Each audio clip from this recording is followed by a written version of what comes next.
حضرت سیدنا ابو ہریرہ رضی اللہ تعالیٰ عنہ آپ نے اسلام قبول کر لیا، کلمہ پڑھ لیا، تو آپ کی ماں نے نا ابھی تک کلمہ نہیں پڑھا۔ اب معاملہ یہ ہے کہ معاذ اللہ آپ کی والدہ اللہ کے رسول صلی اللہ علیہ وسلم کو گالیاں دیتی ہیں۔ اب نوبت اس بات تک پہنچ گئی، ماں نے کہا یا گھر رکھ لو یا اللہ کے رسول کا در رکھ لو، آج فیصلہ تو نے کرنا ہے کہ آج میرا دروازہ رکھنا ہے یا اللہ کے رسول کا دروازہ رکھنا ہے۔ اب حضرت ابو ہریرہ رضی اللہ تعالی عنہ، ماں بوڑھی ہے، ضعیف ہے، کمزور ہے، آپ نے اپنی ماں سے کہا اے ماں میں اپنا گھر چھوڑ سکتا ہوں پر نبی کا در میں نہیں چھوڑ سکتا۔ آپ اپنی ماں کو الوداع کہہ کے چھوڑ کے دربار رسالت مآب میں حاضر ہو گئے۔ اب حضرت سیدنا ابو ہریرہ پریشان بیٹھے ہیں اور آپ کی آنکھوں میں آنسو آ رہے ہیں، اور سارا معاملہ حضور کی بارگاہ میں عرض کیا کہ یا رسول اللہ میری ماں آپ کو گالیاں دیتی ہے معاذ اللہ، اور میں نے اپنی ماں کا گھر چھوڑ دیا ہے۔ میری ماں نے کہا تھا آج کے بعد مجھے رکھ لو یا اللہ کے رسول کا در رکھ لو۔ میں نے کہا گھر تو مجھے مل جائیں گے پر دربار رسالت مآب جیسا دھر مجھے زندگی میں کبھی نصیب نہیں ہوگا۔ اب رات ہو گئی، دن کا وقت تھا، شام کا سورج ڈھل گیا۔ حضرت سیدنا ابو ہریرہ رضی اللہ تعالیٰ عنہ کی آنکھوں میں آنسو جاری ہیں، آپ پریشان ہیں، افسردگی کا عالم ہے۔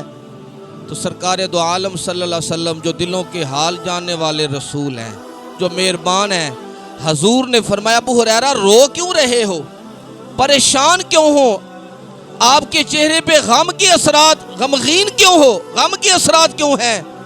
تو عرض کی یا رسول اللہ ماں کا گھر تو چھوڑ آیا ہوں پر اب سوچ رہا ہوں ماں بوڑھی ہے، اس کو کھانا کون دے گا، ماں تو خود چل نہیں سکتی، اس کی خدمت کون کرے گا، ماں کو پانی کون پلائے گا، ماں کی خدمت کون کرے گا۔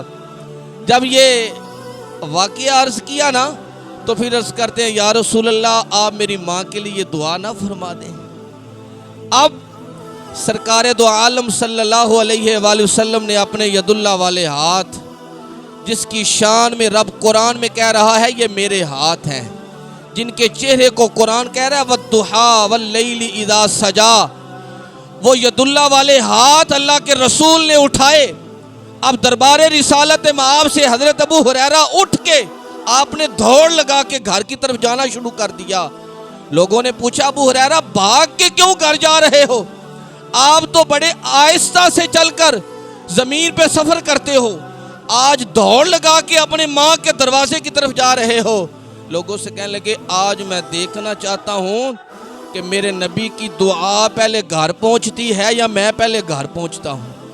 پر سیرت نگاروں نے لکھا ہے، حضرت ابو ہریرہ فرماتے جب میں نے ماں کے دروازے پہ دستک دی نا تو اندر سے مجھے پانی کے گرنے کی آواز آ رہی تھی، مجھے محسوس ہوا میری ماں غسل کر رہی ہے۔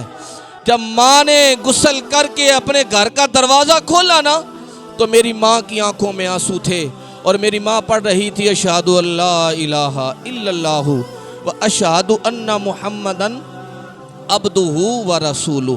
آپ فرماتے ہیں میں گھر بعد میں پہنچا پر دعائے رسول میرے گھر جانے سے پہلے میری ماں کے دل پہ پہنچ گئی۔ تو حضرت ابو ہریرہ رضی اللہ تعالی عنہ نے جو ہمیں عقیدہ دیا ہے وہ یہ ہے کہ نبی پاک علیہ الصلوۃ والسلام کی غلامی، حضور کا دین، حضور کی شریعت، اسلام، یہ سارے رشتوں سے پہلے ہے۔